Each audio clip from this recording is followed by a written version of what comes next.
नमस्कार, आपकी बात में आप सभी का स्वागत है। मैं हूं आपके साथ विजय कुमार पंड्या। छत्तीसगढ़ के पूर्व गृह मंत्री ननकीराम कंवर, नाम तो आपने सुना ही होगा। 2017 में एक चिट्ठी लिखी थी उन्होंने और उस पर अब हंगामा खड़ा हो गया है। इस चिट्ठी के जरिए ननकीराम ने बीजेपी अध्यक्ष अमित शाह को बताया था कि राज्य में प्रशासनिक गुंडागर्दी चल रही है। कहा था कि सीएम रमन सिंह से मिलना चाहता हूं, लेकिन महीनों से मिल नहीं पा रहा हूं। शाह को बताया था कि राज्य में भ्रष्टाचार चरम पर है और अगर कंट्रोल नहीं किया गया तो विधानसभा और लोकसभा चुनाव में इसका असर नजर आ सकता है। विधानसभा चुनाव में तो बीजेपी के सफाए के बाद यह सवाल उठ रहे हैं कि ननकीराम कंवर के इतने गंभीर आरोप के बाद भी बीजेपी हाईकमान ने ध्यान क्यों नहीं दिया। इस पर बहस करेंगे। उससे पहले क्या था चिट्ठी बम, जरा आप ये रिपोर्ट देख लीजिए।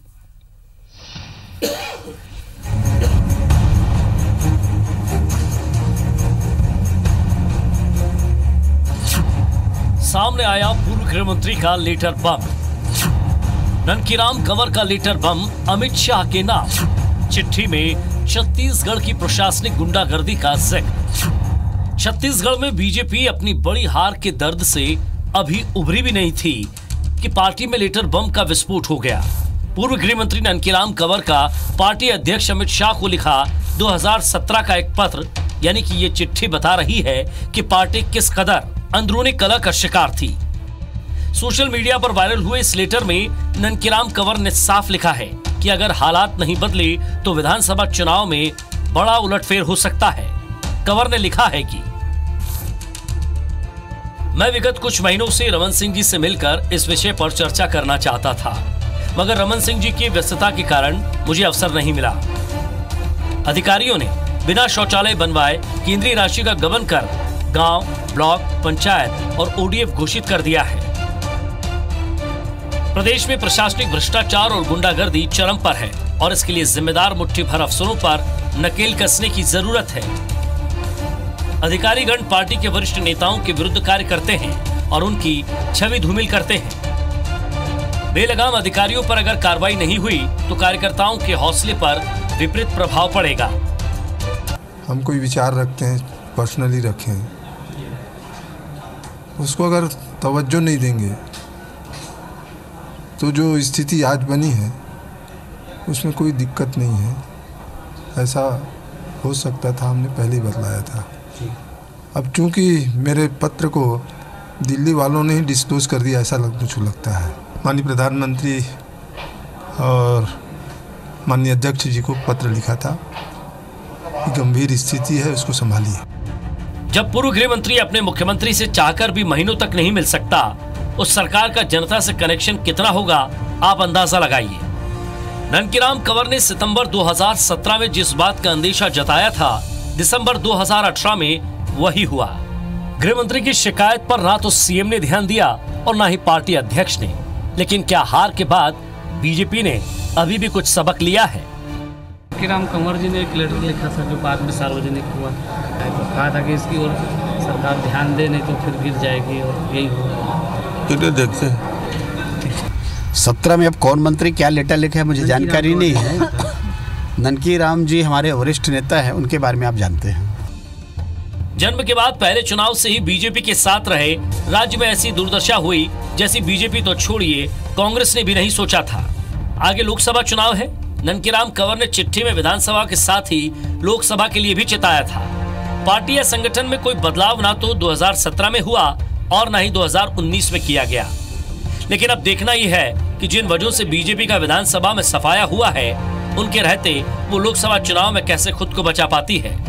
Bureau report, IBC 24। तो आखिर ये लेटर अब क्यों आया, और जब लेटर लिखा गया था, जिन लोगों को लिखा गया था, क्या कुछ बदला या वाकई बदलने की नीयत नहीं थी? और अगर ननकीराम कंवर की बातों पर विचार किया जाता तो शायद सत्ता तक तो नहीं पहुंच पाते, लेकिन कुछ हद तक कोशिश हो सकती थी। इस पूरे मुद्दे पर बातचीत करने के लिए हमारे साथ मौजूद हैं कांग्रेस के वरिष्ठ नेता, राजनीतिक विश्लेषक कहूं तो अतिशयोक्ति नहीं होगी, और बुद्धिजीवी राजेंद्र तिवारी जी, कांग्रेस नेता हमारे साथ मौजूद हैं। बीजेपी की तरफ से संजय श्रीवास्तव जी, जो कि ननकीराम कंवर के लेटर को कवर करेंगे। उधर से हमारे साथ जेसीसी जे से नितिन बंसाली जी प्रखर वक्ता है, वो भी हमारे साथ जुड़े हुए, उनसे भी हम बातचीत करेंगे। मैं संजय जी आपके पास आऊं, उससे पहले मैं जी चाहता हूं कि राजेंद्र तिवारी जी का मैं रुख जानना चाहूँगा इस लेटर पे। सर, ये लेटर आपने पढ़ा और लगातार इस लेटर पर चर्चाएं हो रही हैं, कांग्रेस क्या सोचती है इस लेटर पर, आपका रिएक्शन क्या है? देखिए पंड्या जी, ऐसा है कि छत्तीसगढ़ में ये आम धारणा है कि आदिवासी आदतन सच बोलता है क्योंकि ईमानदार होता है वो, और ननकी राम जी कंवर के प्रति केवल भारतीय जनता पार्टी में ही सम्मान है ऐसा नहीं है, हम लोग भी उनका सम्मान करते हैं क्योंकि बड़े स्पष्टवादी हैं और बड़े ईमानदार नेता हैं, और भारतीय जनता पार्टी के बड़े वरिष्ठ नेता हैं। जिन बिंदुओं की तरफ उन्होंने ध्यान आकृष्ट कराया है, जिसकी आपने एक बानगी दिखाई, यहां तक कि उन्होंने प्रतिशत भी बताया है कि किस तरह से भ्रष्टाचार में 20% रिश्वत लिया जाता है। उन्होंने थोड़ा प्रांजल शब्दों का इस्तेमाल किया क्योंकि ननकी राम जी वकील भी हैं, तो उन्होंने सेवा शुल्क शब्द का इस्तेमाल किया कि 20% सेवा शुल्क लिया जाता है, गरीबों का जो मकान बनाया जाता है उसमें। यहाँ तक कि उन्होंने जो अनाज की व्यवस्था है उस पर भी ये कहा कि 3 से 4 महीने तक ग्रामीण अंचलों में सरकारी अनाज नहीं उपलब्ध हो पाता। इन सारे बिंदुओं को कांग्रेस के कार्यकर्ता सड़कों पर बोलते रहे हैं और मुखर होकर के बोलते रहे हैं, एवज में लाठी खाना पड़ा, जेल जाना पड़ा, सब रहा। मगर अब उनकी पार्टी का वरिष्ठ नेता इस बात को उद्धृत कर रहा है और उन्होंने पत्र भी लिखा था। तो ये इस बात को बताता है कि भारतीय जनता पार्टी की जो ऐतिहासिक दुर्गति छत्तीसगढ़ में हुई है उसके पीछे जो कुछ बिंदु हैं, मतलब ऐतिहासिक पराजय हुई है भारतीय जनता पार्टी की छत्तीसगढ़ में, तो दो बिंदुओं की ओर, वैसे तो बहुत सारे बिंदु हैं मगर जिन 2 बिंदुओं की ओर उन्होंने विशेष रूप से ध्यान आकृष्ट किया है अपने नेता का, मतलब अमित शाह जी का और प्रधानमंत्री जी का, कि यहां पर भ्रष्टाचार चरम सीमा पर है, नौकरशाही बेलगाम हो गई है, किसी भी यानी शासन नाम की कोई चीज नहीं है, ऐसा वो लिख रहे हैं। हम लोग तो बोलते रहे हैं और उसको उद्धृत करने का काम, सार्वजनिक रूप से उद्धृत करने का काम तो अभी आपने किया है, हम लोग तो इस बात को सार्वजनिक रूप से बोलते रहे हैं। तो 2 बिंदु हैं, वैसे तो बहुत सारे बिंदु हैं, अभी तो फाइलों से, जैसा मुख्यमंत्री जी ने कहा, केवल धूल झड़ी है और परेशानी हो गई है। तो ये जो 2 बिंदु हैं जिसको लेकर के हम लोग कहते रहे हैं, और कुछ और भी बिंदु हैं, अभी तो धीरे धीरे भ्रष्टाचार के सारे काले कारनामे सामने आएंगे। संजय श्रीवास्तव जी, पूर्व सीएम से आपकी मुलाकात कब हुई थी? देखिए, मुख्यमंत्री से हमेशा मुलाकात होती रहती है। कितने दिन पहले? होती रहती है। आज हुई थी, कल हुई थी? आज नहीं हुई, आज 2 दिन पहले हुई थी। ननकी राम जी कंवर, पूर्व गृह मंत्री, आपके पार्टी के वरिष्ठ नेता, जनसंघ से जुड़े हुए हैं, वो कह रहे हैं कि मैं लंबे समय से सीएम से मिलना चाह रहा हूं लेकिन मिल नहीं पा रहा हूं। देखिए पंड्या जी, सबसे पहले जिस पत्र जो 2 साल पहले के पत्र का आज यहाँ पे चर्चा हो रही है, कहीं दिक्कत नहीं है। बीजेपी में एक लोकतांत्रिक पद्धति है और हम हमेशा से हर चीजों को चर्चा करने के लिए तैयार हैं। हम दूसरी पार्टियों की तरह बचने का काम नहीं करते हैं, एक विषय। दूसरा विषय यह है कि गृह मंत्री जी ने, जो पूर्व गृह मंत्री थे, पिछली बार 17 में तो खैर वो मंत्री नहीं थे, वो पूर्व विधायक की हैसियत से उन्होंने वो चिट्ठी लिखी होगी। सबसे पहले इस बात को मैं बता दूं, देखिए, एक राजनीतिक दल के रूप में हम काम करते हैं, एक सबसे बड़े राजनीतिक दल के रूप में हम काम कर रहे हैं। देश और दुनिया का सबसे बड़ा राजनीतिक दल देश में यदि कोई है तो वो भारतीय जनता पार्टी है। और भारतीय जनता पार्टी में जिस लोकतंत्र की बात दूसरे दल के लोग करते हैं, ये विशुद्ध रूप से यहाँ पर है कि ननकी राम कंवर जी ने विशुद्ध रूप से उस पत्र को राष्ट्रीय अध्यक्ष जी को लिखा।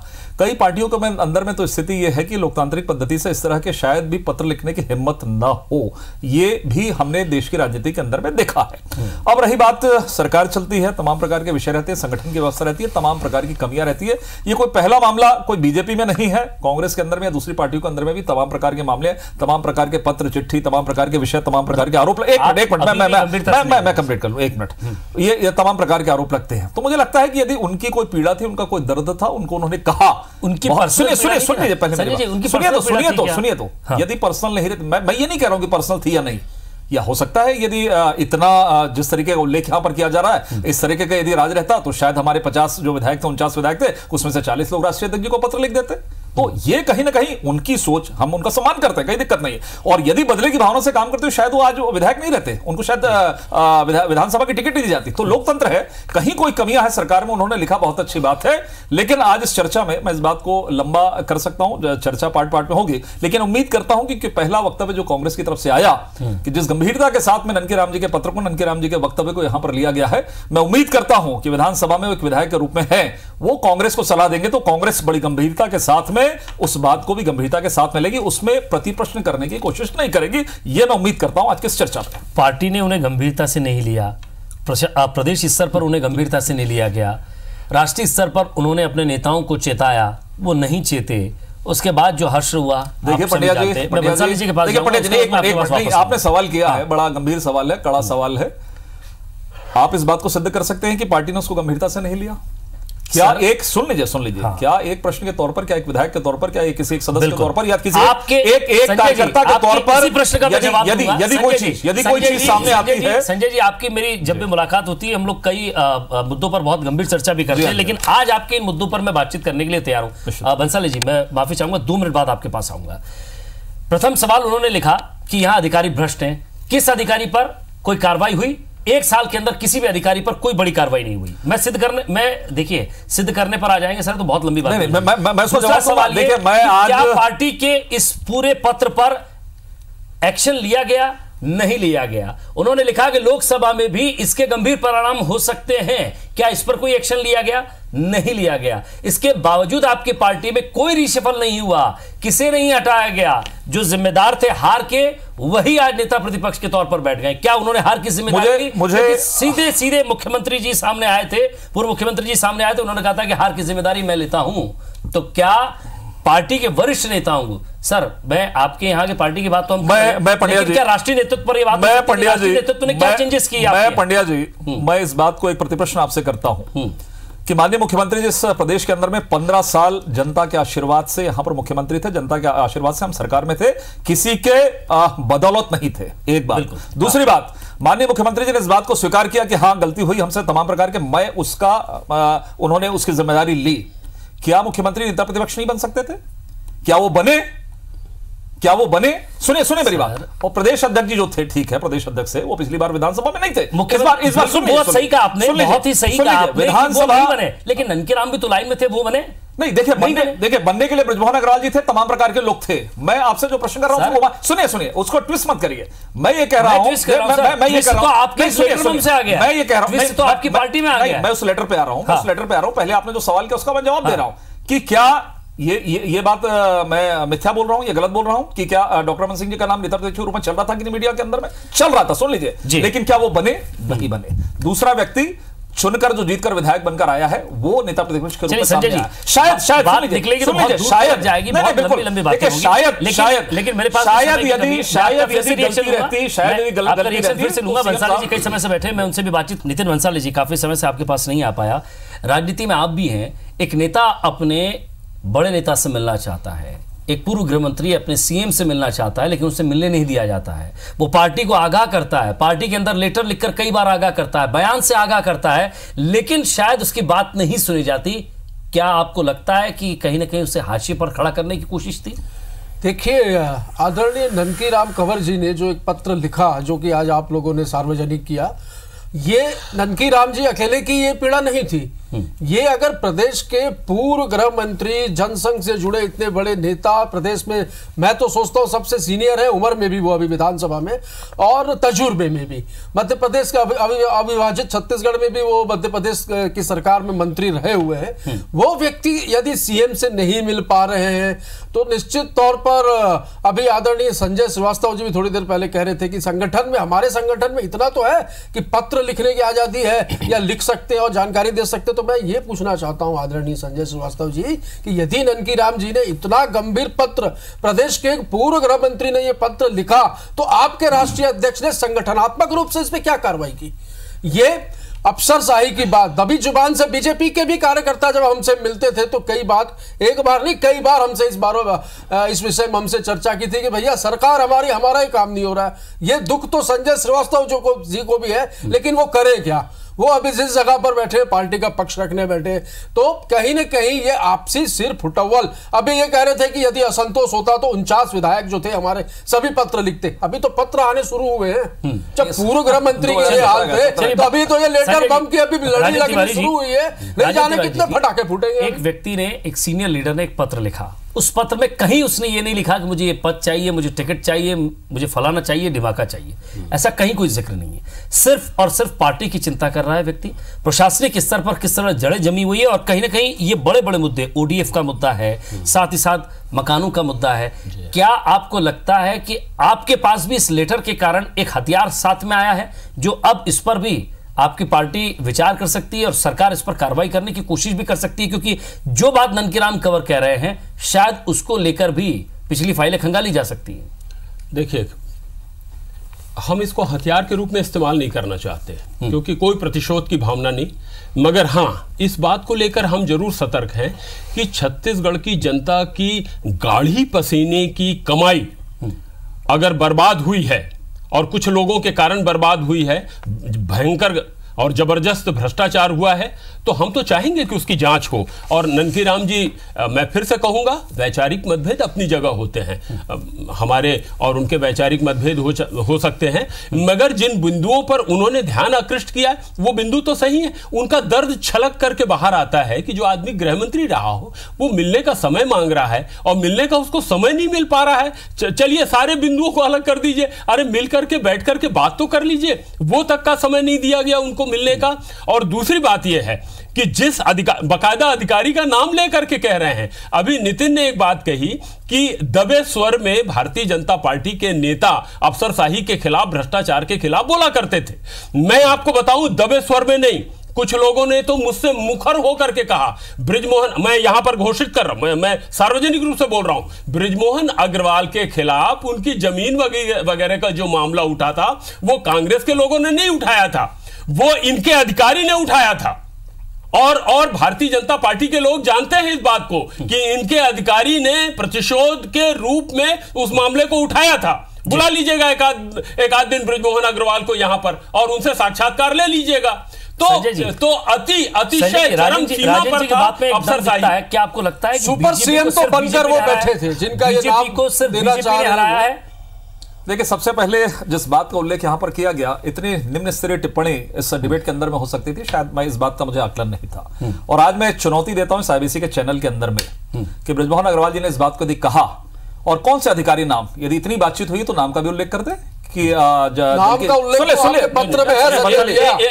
पत्र पढ़ लीजिए आप, पत्र पढ़ लीजिए, मैंने कौन सी जो आप भाषा का बोले, आप भाषा बोलते संयमित होकर के बात किया, आपके मैंने कौन सी निम्न बात कही है ये बताइए। के खिलाफ समझाइए, नहीं मुझको भाषा सिखाओ, मेरा टर्न है और मेरा टर्न है, आप मुझको आप उसका खुलासा करिए। नाम लीजिए अधिकारी का, आपने नाम लीजिए अधिकारी का, आपके पास में प्रूफ नहीं है, आप नाम लेकर, आप एक विधायक पूर्व मंत्री का नाम लेकर उसको बदनाम करने की कोशिश कर रहे हैं। आप उसको कोशिश कर रहे हैं बदनाम करने की। आप नाम लेकर बृजमोहन अग्रवाल का नाम लेने की हिम्मत कैसे हुई आपकी? बृजमोहन अग्रवाल का नाम लेकर आपकी हिम्मत कैसे हुई? आप अधिकारी का नाम लीजिए, आप में दम है, दम है तो अधिकारी का नाम लीजिए, दम है तो अधिकारी का नाम लीजिए, अधिकारी का नाम लीजिए, अगर आप अधिकारी का नाम लीजिए तो दिखाएंगे एक अधिकारी ने अधिकारी का नाम लीजिए, और वो अधिकारी का नाम लीजिए, अधिकारी का नाम लीजिए, बृजमोहन अग्रवाल का नाम, आप अधिकारी का नाम लीजिए, आप अधिकारी का नाम लीजिए, हम जांच कराइए, उन लोगों के जांच कराइए, अभी आप जांच कराइए, आप जांच कराइए, आप जांच कराइए, आप जांच कराइए, आप जांच कराइए, आप अधिकारी का नाम लीजिए, आप जांच कराइए, आप अधिकारी का नाम लीजिए, आप जांच कराइए, आप अधिकारी का नाम लीजिए, आप जांच कराइए, लेकिन गलत टिप्पणी यहाँ नहीं होनी चाहिए। अधिकारी का नाम लीजिए, किस अधिकारी ने बृजमोहन अग्रवाल के खिलाफ? अधिकारी का नाम ये ले रहे हैं, मैं फुटेल का नाम, मैं फुटेल का नाम कवर ले रहे हैं, फुटेल का नाम, अरे आप लीजिए, आप लीजिए, और आपने कहा इसकी पुष्टि कर रहा हूं, यहाँ पर कहिए नाम लेकर, इसकी पुष्टि कर रहा हूं, नाम लेकर अधिकारी का नाम, आप नाम लेकर कहिए, आप नाम लेकर कहिए,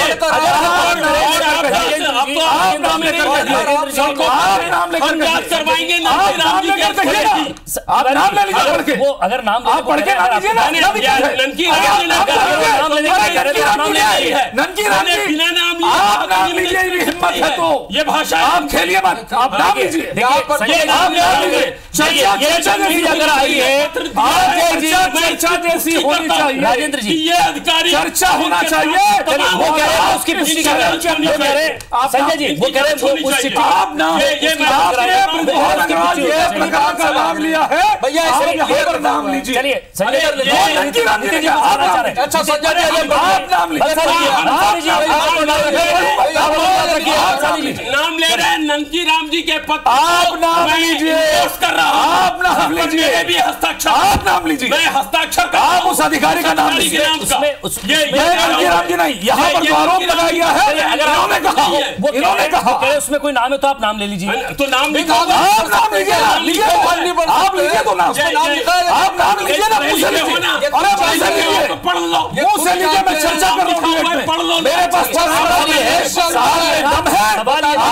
तो नाम लीजिए, आप में हिम्मत है तो नाम लीजिए। आपकी सरकार है, आपकी सरकार है, आप नाम लीजिए, लीजिए ना, हिम्मत है तो नाम लीजिए, हिम्मत है तो नाम लीजिए, राजेंद्र जी, हिम्मत है तो नाम लीजिए, हिम्मत है तो नाम लीजिए, हिम्मत है तो नाम लीजिए, हिम्मत है तो नाम लीजिए, ये ननकी राम जी हिम्मत है तो नाम लीजिए। कहीं और ले जाने की कोशिश मत कीजिए। सवाल ये था कि पूरी तरह से डिबेट घूम गई। सवाल ये था कि उसमें जो नाम लिखे हैं ना संजय जी, वो चिट्ठी आपके पास भी आई होगी, सबके पास, मेरे पास नहीं आई है, आपके पास भी आ जाएगी, उनके पास भी है। और स्वाभाविक सी बात है कि राजेंद्र तिवारी जी ने कहा वो उसकी जांच कराएंगे।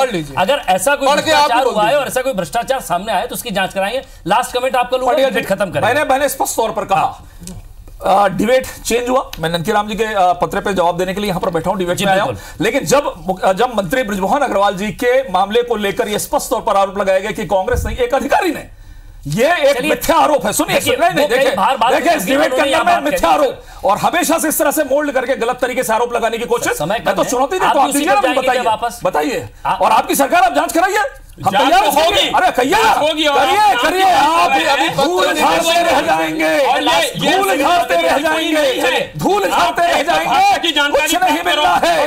आरोपियों के नाम से एसआईटी गठित करते हो, आरोपी के कहने